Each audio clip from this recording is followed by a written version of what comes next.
शांति और शादी के मूर्तिमान रूप सरदेई साहेब जी,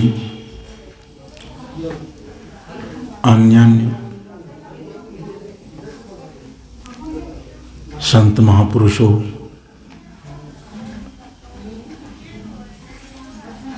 इनके चरणों में प्रणति पूर्वक नमन और आमने सामने बैठे धर्म प्रेमी सज्जनों तथा देवियों के लिए थोड़ा सा निवेदन।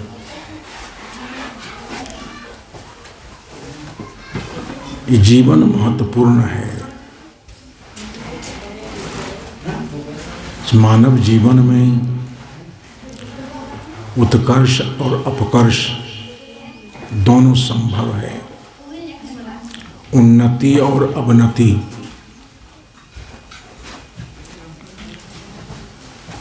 ऐसा विचित्र जीवन धरती पर दूसरा नहीं है। तुलसीदास जी ने तो बड़ा अच्छा कहा, नरक स्वर्ग अपवर्ग निशैनी। ये मानव जीवन निशैनी है। निशैनी अर्थात सीढ़ी है, सोपान है अपवर्ग जाने की, मध्यलोक सुख जगत में जाने की, दुख और अपमानित जीवन जीने की। इस जीवन से हम सुखी हो सकते हैं, दुखी हो सकते हैं और सुख दुखातीत शांति लाभ कर सकते हैं। सारे परावलंबनों को छोड़कर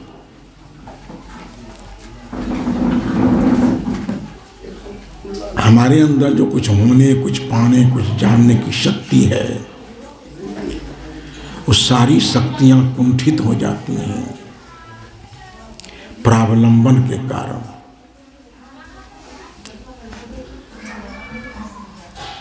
सदगुरु कबीर साहब ने सभी लोगों को स्वावलंबन का पाठ पढ़ाया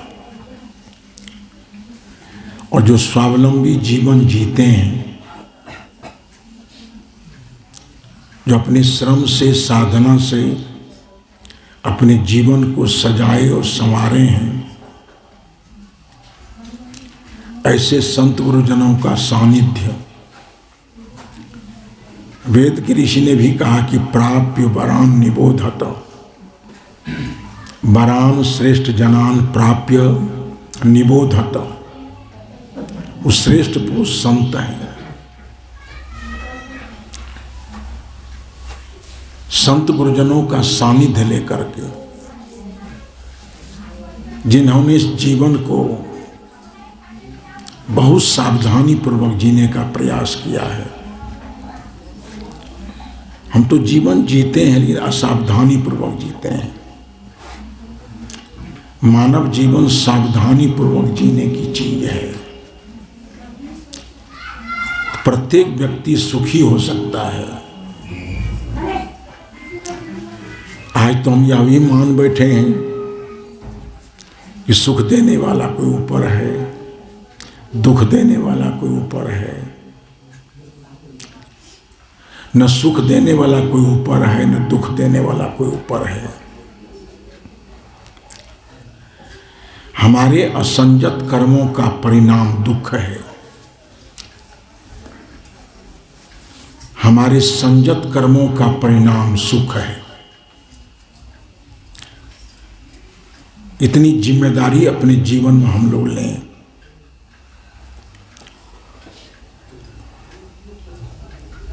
अपने ही असंजत कर्मों का परिणाम दुख है। अपने ही संजत कर्मों का परिणाम सुख है। यानी वैयक्तिक जीवन सुखी होता है संयम से। मानसिक संयम, वाचिक संयम, कायिक संयम, संयम से व्यक्ति का जीवन सुखी होता है। आज संयम बिगड़ गया है।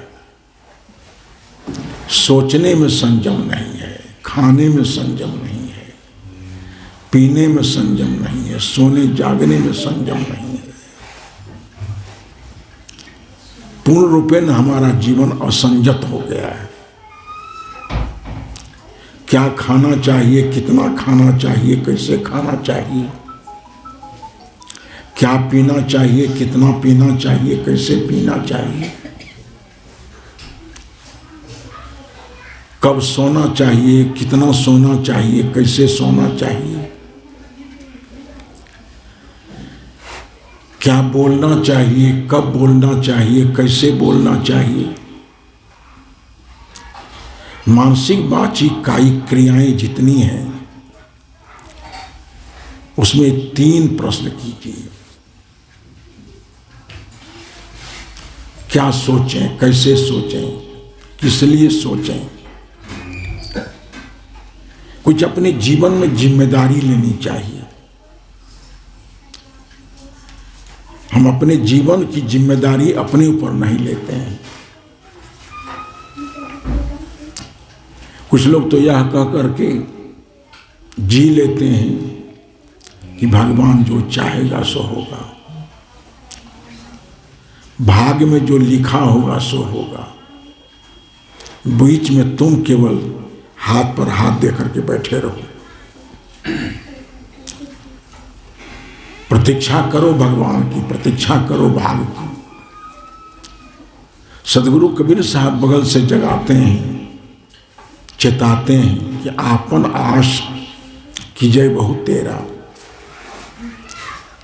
भाइयों, भौतिक जीवन को सुखी बनाना चाहते हो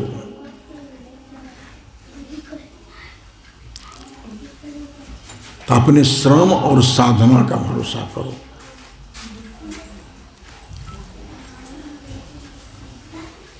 भौतिक जीवन को जीने के जितने साधन हैं वे सभी श्रम साध्य हैं। इसके लिए श्रम चाहिए आदमी को करना। अन्न चाहिए, उसके लिए श्रम करो। कपड़े चाहिए, उसके लिए श्रम करो, करने पड़ते हैं। ज्ञान विद्या चाहते हो, श्रम करो।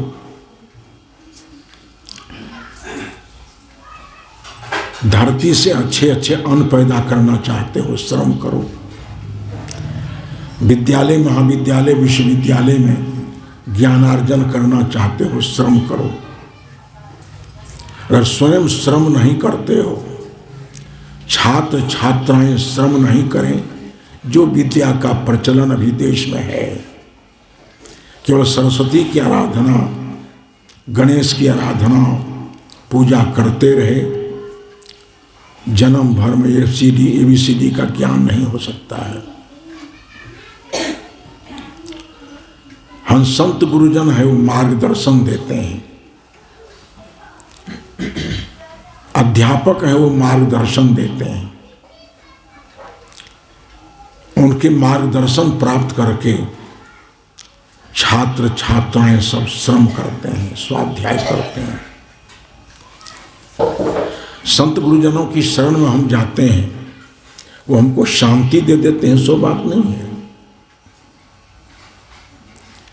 सम्मानित जीवन दे देते हैं, सो जीवन नहीं है। वो रास्ते देते हैं, इस रास्ते से चलो तुम स्वस्थ रहोगे, इस रास्ते से चलो तुम समृद्ध बनोगे, इस रास्ते से चलो परिवार समाज में तुम सम्मानित जीवन जियोगे। ये सभी मार्गदर्शक हैं। संत शास्त्र निर्देशका, संत और शास्त्र निर्देशक हैं। संत भी निर्देशन करते हैं, शास्त्र भी विधि निषेध का निर्देश करता है। नहीं, चलना हमको स्वयं है। हमारे बदले में कोई चल दे, संभव ही नहीं है। हमारे बदले में कोई पढ़ दे, संभव ही नहीं है। भूख लगी है हमें, हमारे बदले में कोई खा ले, हमारी भूख चली जाएगी, कभी संभव नहीं है।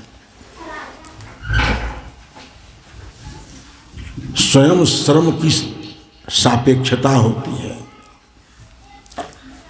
भौतिक सुख समृद्धि के लिए श्रम करना चाहिए। आपन आश कीजय बहु तेरा। भौतिक समुन्नति के लिए सभी लोग श्रमशील बनो।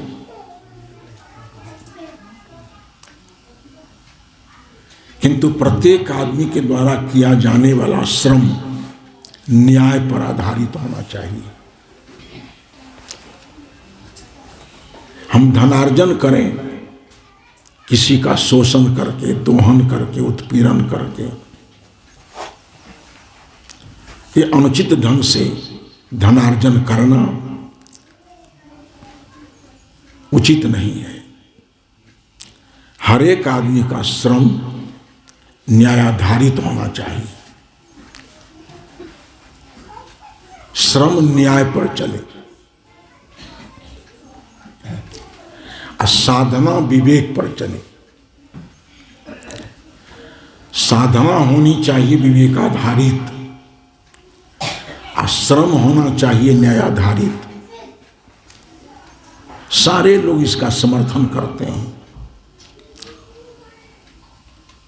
फिल्म जगत में एक गीत आया, इंसाफ की डगर पर एक शिक्षक अपने छात्र को निर्देशित कर रहा है कि मेरे बच्चे, इंसाफ की डगर पर बच्चों दिखाओ चल के, यह देश है तुम्हारा, नेता तुम ही हो कल के। दुनिया के रंज सहना और कुछ न मुंह से कहना, सच्चाइयों के पथ पर आगे को बढ़ते रहना। रख दोगे एक दिन तुम संसार को बदल के, यह देश है तुम्हारा, नेता तुम ही हो कर के। उसके लिए कसौटी है, अपना हो या पराए, सबके लिए हो न्याय। देखो कदम तुम्हारा हरगिज न डगमगाए। रास्ते बड़े कठिन हैं, चलना संभल संभल के, यह देश है तुम्हारा, नेता तुम हो कल को। भौतिकोन्नति के लिए श्रम चाहिए। बिना श्रम से कुछ नहीं होगा, बिना कर्म से कुछ होने का नहीं है। इसलिए कर्म को ही श्रेष्ठ पूजा कहा गया है। इस हर एक कर्म पूजा बनेगा यदि वह कर्म न्याय पर आधारित होता है। मैंने एक मंच पर कहा कि कर्म पूजा है। एक लड़का जब मंच पर से मैं मुचराता आया, कहा कि साहब कर्म पूजा है ना। हमने कहा बेशक। कहा तो मंच पर बैठते हैं तो आप हम लोगों की खिंचाई क्यों करते हैं? हम भी तो कर्म करते हैं, अब बहुत कठिन कर्म करते हैं, सबसे संभव नहीं है। हम कहा कौन कर्म करते हो? कहा सड़क पर गाड़ियों को लूटते हैं, किसी के घर में घुस करके उसके घर का धनापहरण करते हैं, राहियों को लूटते हैं। बड़ा कठिन काम है, सबसे संभव नहीं है। हमने कहा देखो बेटा, ये कर्तव्य है, अकर्तव्य है। करने योग कर्म को कर्तव्य कहते हैं, नहीं करने योग कर्म को अकर्तव्य कहते हैं। कर्तव्य है वो पूजा है। कौन कर्तव्य? जिस कर्म को करने से करने वालों की समाज में मर्यादा हो, अब परिवार, समाज, देश में सुव्यवस्था हो जाए। जिस कर्म को करने से करने वालों की समाज में मर्यादा होती हो, और जिसके कर्म से परिवार, समाज, देश में सुव्यवस्था आती हो। ये कर्तव्य पूजा है। जो कर्म तुम करते हो उससे तुम्हारी मर्यादा नहीं है। पुलिस वाले तुम्हारी खबर लेंगे, जेल की यातना भुगतनी होगी, यानी तुम्हारी मर्यादा इन कर्मों को करने से नहीं होगी। समाज में भय पैदा हो जाए, आतंक पैदा हो जाएगा, अव्यवस्था पैदा होगी। मापदंड हमारे पास है। जिस कर्म को करने से हमें मर्यादा मिले, अब परिवार समाज में सुव्यवस्था आ जाए, अमन चैन आ जाए, उस कर्म को पूजा कहते हैं। पूजा कर्म है। कर्म के बिना कुछ नहीं होता। सारी उपलब्धियां कर्माधीन है, लेकिन वह कर्म न्याय पर आधारित होना चाहिए। आज कर्म तो हमारे देश में सब कर रहे हैं। बड़ा शोषण है, बड़ा दोहन है, बड़ा उत्पीड़न है, अपहरण है, मिलावटबाजी है, जमाखोरी है, मुनाफाखोरी है। आज इन कारणों के चलते कर्म इतने विभत्स होते चले जा रहे हैं कि कर्म के चलते चारों तरफ भय है, संदेह है, अविश्वास है। ये कर्म बिगड़ जाने के कारण। इसलिए कर्मों का सुधार सबसे बड़ी साधना है। कर्म के बिगड़ जाने के कारण घर में है तब भय है, मंदिर में है तब भय है, ट्रेन में चलते हैं तब भय है। भय का एक परिवेश बन गया है कर्मों के बिगड़ने के कारण।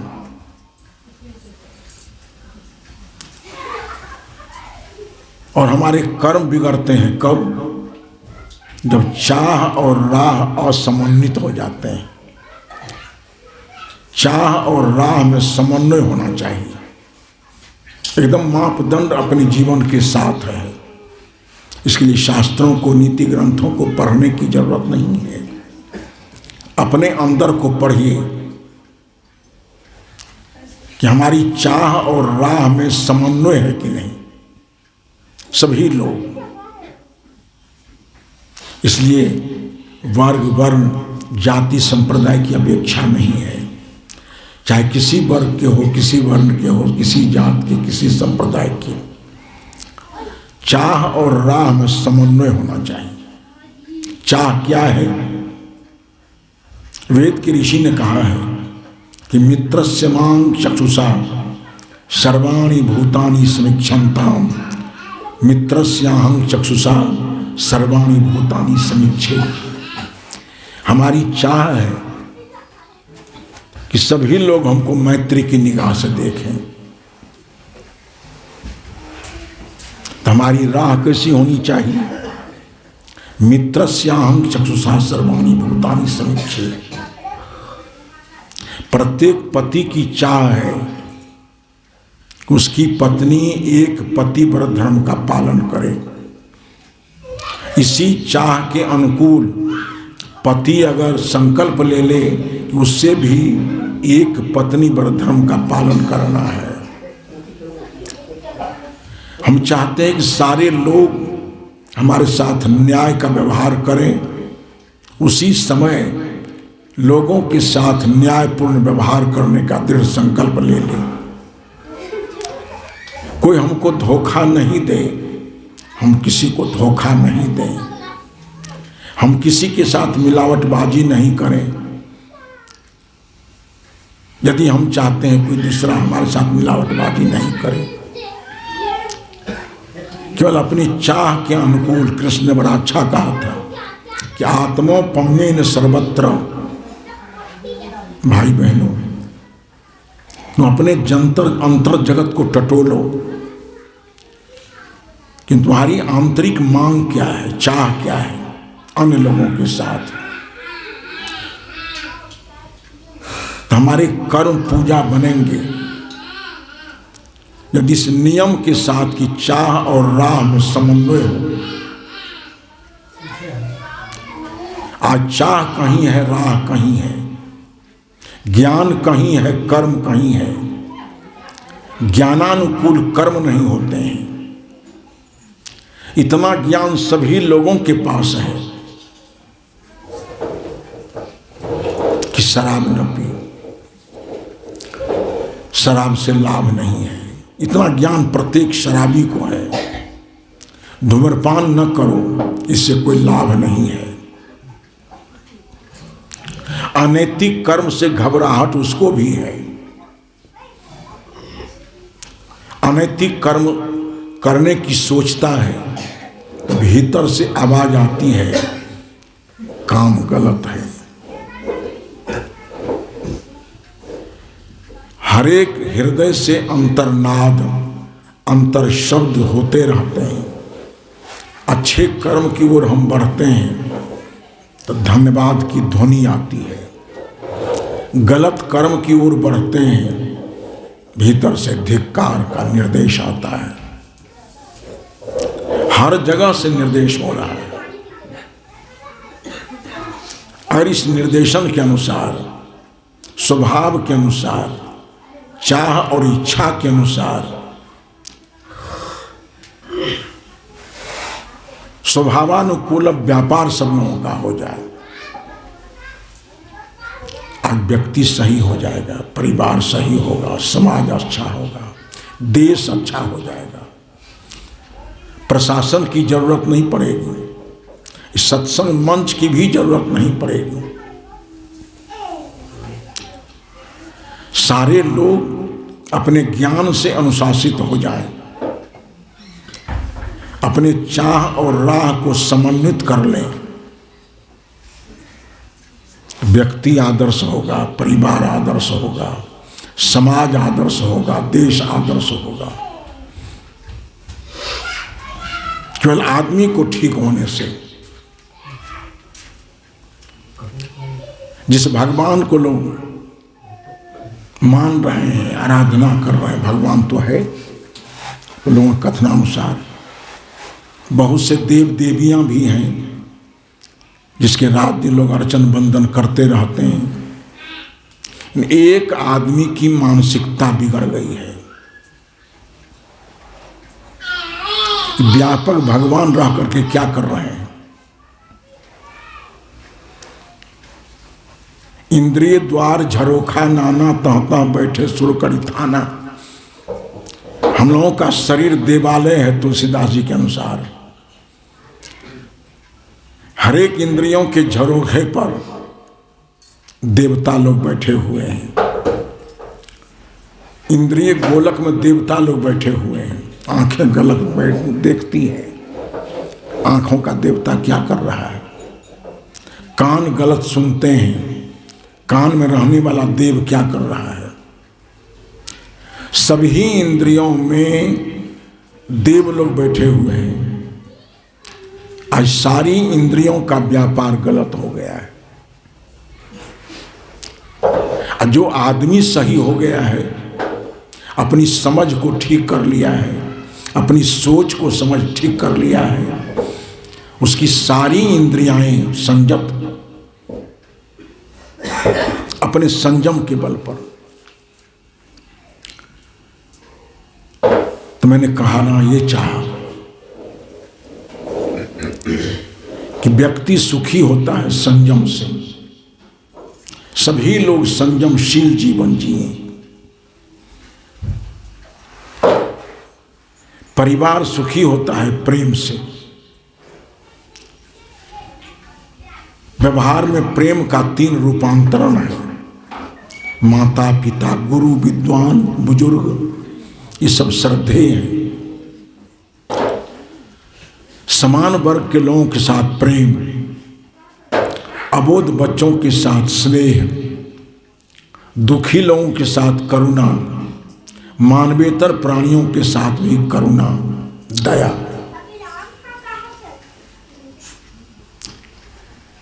पारिवारिक जीवन सुखी होगा प्रेम से।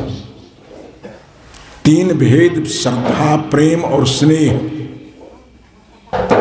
अबोध बच्चों में स्नेह, समान वर्ग के लोगों में प्रेम, और माता पिता गुरु विद्वान बुजुर्ग इसमें श्रद्धा। तो परिवार सुखी होगा प्रेम से, और समाज व्यवस्थित होगा न्याय से। ये 3 आदर्श मानवीय सूत्रों को आत्मसात करने की जरूरत है कि प्रत्येक भाई बहन अपने जीवन को संयमशील बनाए।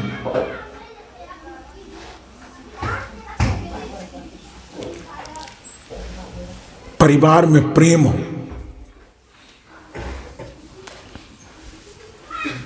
पति पत्नी में, भाई भाई में, देवरान जेठान में, और समाज के बीच न्याय हो। संयम, प्रेम और न्याय व्यष्टि समष्टि जगत को व्यवस्थित बनाएंगे। थोड़ा निवेदन मैंने यही किया।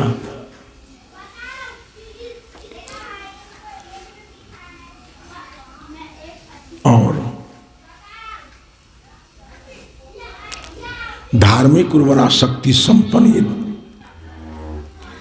छत्तीसगढ़ की धरती है। हर समय किसी न किसी क्षेत्र में संत महापुरुषों का पर्यटन होता रहता है। सदगुरु कबीर साहब एक पुरुषार्थवादी संत थे। हर आदमी के अंदर पौरुष बल जगाना चाहते थे, विवेक को जागृत करना चाहते थे। सदगुरु कबीर साहब के सिद्धांत से जुड़े हुए संत गुरुजन बराबर छत्तीसगढ़ में पर्यटन करते रहते हैं।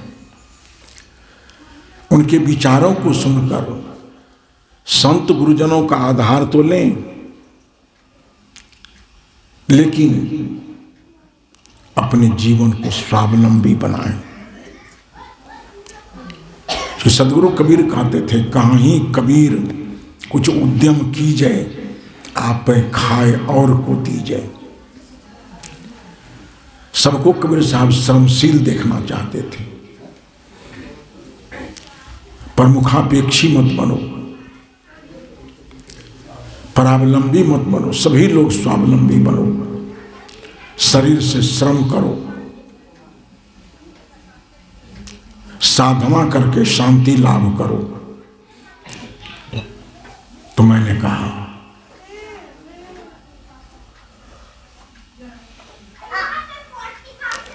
कि मानव जीवन बहुत उत्तम जीवन है। नीति ग्रंथ ने कहा है, जातदहोधा व्रजत्तुच्चैः नरः स्वैरेव कर्म भी। धीरे धीरे नीचे चला जाता है, धीरे धीरे ऊपर चला जाता है। कैसे?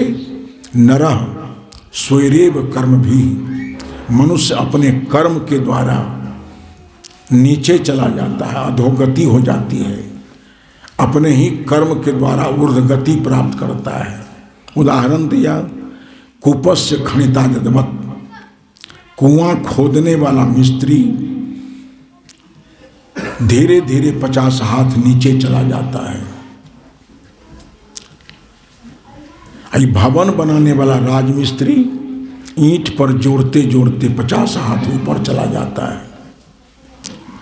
उसी तरह से अपने असंजत कर्मों के द्वारा हम अधोगति की ओर जाते हैं, संजत कर्मों के द्वारा हम ऊपर जाते हैं, ऊर्ध्वगति प्राप्त करते हैं। इसलिए हम मनुष्य हैं, हम स्वावलंबी बने, अपना कर्म का आधार लें, कर्म को हम सुकर्म बनाएं, कर्म में स्वार्थ नहीं हो, अहंकार नहीं हो। इधर बात तो मैंने शुरू इसी बात से की थी कि मनुष्य बहुत श्रेष्ठ योनि है, नहीं मानुषात् श्रेष्ठतरं किंचित्। गोस्वामी तुलसी ने भी कहा कि साधन धाम मोक्ष कर द्वारा साधन कहते हैं औजार को, उपकरण को, जिससे हम कार्य को साधते हैं, उसको हम साधन कहते हैं। जिन साधनों के उपयोग से हम भौतिक उत्कर्ष करेंगे, उन साधनों का, जिन साधनों के प्रयोग से हम नित्य निरंकुश निरापद शाश्वत शांति की अनुभूति करेंगे, उन साधनों का धाम मानव जीवन है। साधन धाम कहीं गिरगिराना नहीं है, कहीं भीख मांगना नहीं है। जिन साधनों का प्रयोग करके आप भौतिक विकास करेंगे, उन साधनों का, जिन साधनों के प्रयोग से हम आध्यात्मिक शांति की अनुभूति करेंगे, उन साधनों का यह जीवन धाम है। केवल संत गुरुजनों का संग करके, उनका सानिध्य प्राप्त करके, उनके द्वारा इस भेद को समझ लेना है। भेद बिना गुरु संत से उद्घाटित नहीं होगा। आपकी कुंठित विवेक शक्ति उद्घाटित नहीं होगी। संत गुरुजनों का सहारा हर समय कर्म के लिए, साधना के लिए संत गुरुजनों का मार्गदर्शन लेते रहें और उनके निर्देशानुसार न्यायपूर्वक कर्म करें, विवेकपूर्वक साधना करें, भौतिक सुख लाभ करें, आध्यात्मिक शांति की अनुभूति करें। इन्हीं शुभकामनाओं के साथ बातों को विराम दे रहा हूँ।